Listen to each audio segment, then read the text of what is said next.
Всем доброй ночи, друзья мои. Испокон веков были боги, к которым можно было обращаться только через жрецов, но были боги, к которым можно было обращаться напрямую. Боги, которые относились к темной стороне хаоса, то есть дарующие магические знания, силу, победу, боги, которые карали и возвышали, к этим богам можно было обращаться только через жрецов. Но были боги, которые являлись врачевателями, дарующими знания, семейный покой, уют, удачу в делах, деньги, имущество.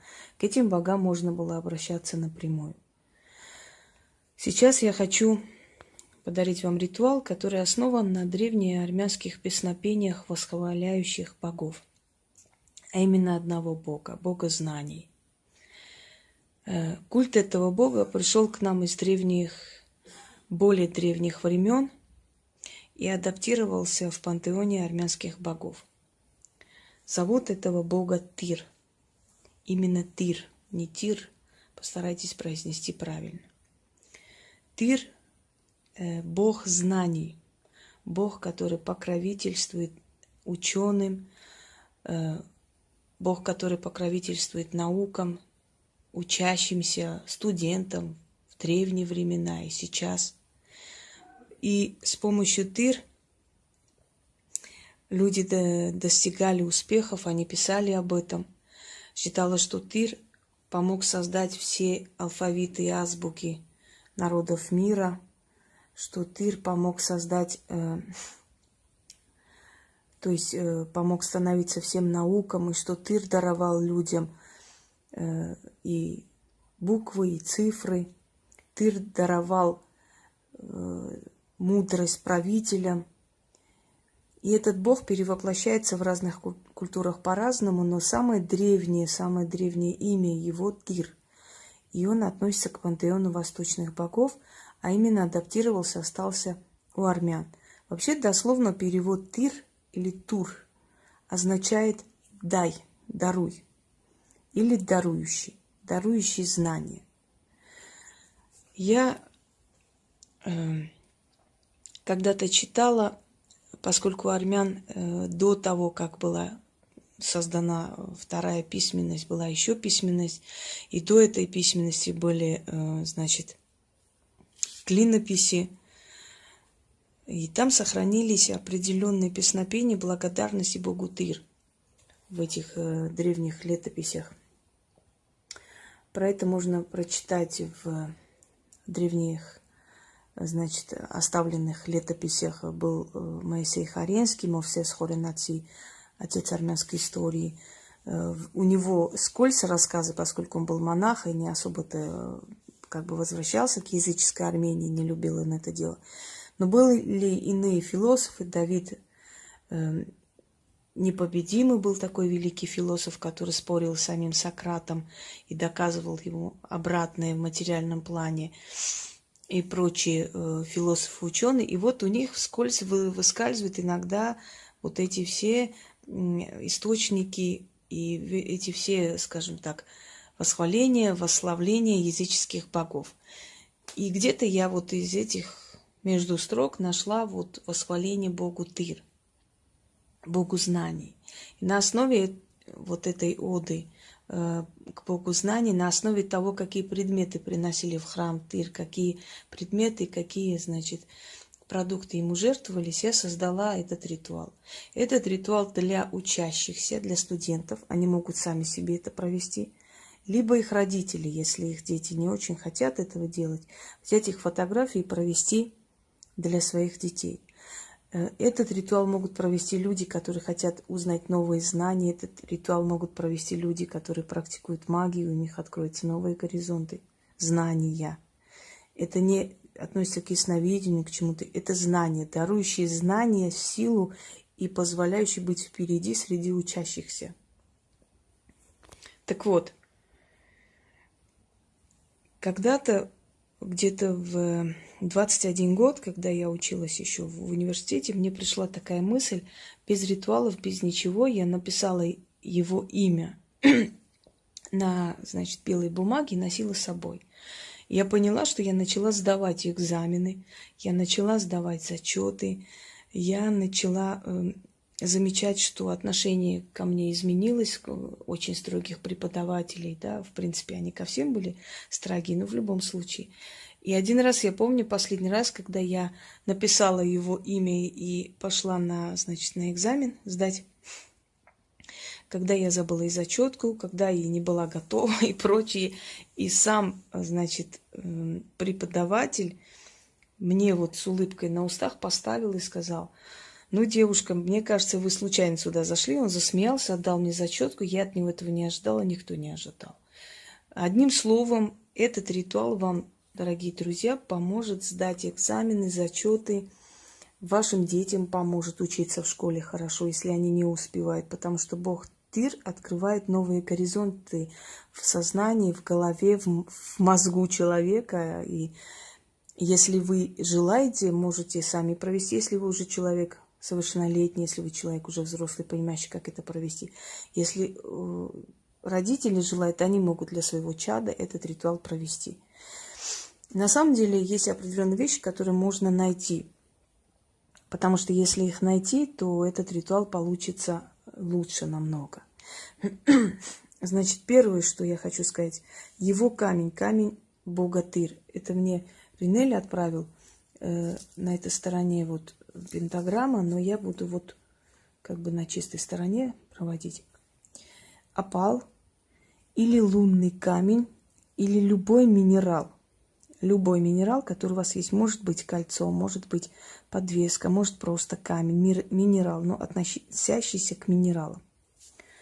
Это любимый камень бога Тир. Его после ритуала будете хранить дома, либо носить на руке, как хотите. Это раз. Второй, вам нужно будет найти чернила. Я думаю, что это нетрудно, потому что это символ его научности, его, значит, образованности и прочее. Это символ бога Тир. И перо. Если сможете обычным пером написать, пожалуйста. Но я думаю, что по интернету вполне можете заказать эти вещи. Следующее. Напиток, который древнеармянский напиток, который напоминает современный квас. Квас. И белую свечу. Когда обычно у нас девочки вообще молодцы, они сразу набирают эти все ритуалы, они наберут эти все ингредиенты. Да, и возьмите еще как бы, ну это по желанию, конечно, я думаю, что можно почитать Бога за то, что Он вам помогает, определенное благовоние окуриванием. Итак, белая свеча любая, которую вы можете сохранять, но использовать только в этом ритуале. Каждый раз. Квас ставим. После ритуала квас оставляем на подоконнике до того момента, пока квас до конца не улетучится. Опал храним дома или носим на руке, или как хотите. Опал просто можно, ну как бы иметь опал. Опал, лунный камень, любой минерал другого типа. Перо, чернила и белая бумага. Итак, по ходу я вам объясню, что еще делать. Читаем Тиру 3 раза. Просто я прочитаю 1 раз. О Тир, священная мудрость восточных богов. О Тир, сын Арамазда, источник мудрости и знаний, священное перо богов Востока. Даруй мне знание, даруй мне память отменную, даруй мне силу знаний, дай мне блеснуть умом, быть первым среди первых и мудрым среди мудрейших. Сделай меня царем знаний и великим в науках. Помоги мне, о Тир. Ты даровал народам азбуки, ты даровал мудрость правителям и знание ученым. О великий Тир, благослови мой ум, и буду возносить тебя и благословлять. О Тир, Бог знаний, если ты со мной, то никто не сравнится со мной в мудрости, научности и блеском ума. Да будет так. Да славится Бог знаний Тир. Отныне я под его защитой. Берете чернила, Открываем пером. Пишем на белой бумаге его имя. Я немножко неопытна в этом, естественно, чернилами мы-то не пользуемся, так что не обессудьте.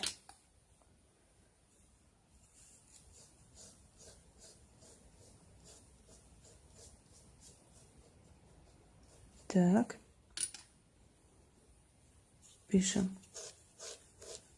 Угу, прекрасно, нацарапала. Я даже не представляю, бедные древние ученые, как тут часами одну букву выводили.